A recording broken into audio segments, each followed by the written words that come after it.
அத்தனை செல்வமும் உன்னிடத்தில் நான் பிச்சைக்கு செல்வது எவ்விடத்தில்? வெறும் பாத்திரம் உள்ளது என்னிடத்தில், அதன் சூத்திரமோ அது உன்னிடத்தில். ஒரு முறையா இருமுறையா பல முறை பல பிறப்பெடுக்க வைத்தாய். புதுவினையா பழவினையா கணம் கணம் தினம் என்னை துடிக்க வைத்தாய். பொருளுக்கு அலைந்திடும் பொருளற்ற வாழ்க்கையும் துரத்துதே. உன் அருள் அருள் அருள் என்று அலைகின்ற மனம் இன்று பிதற்றுதே.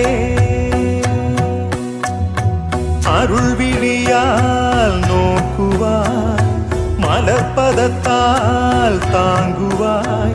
உன் திருக்கரம் என்னை அரவணைத்துனதருள்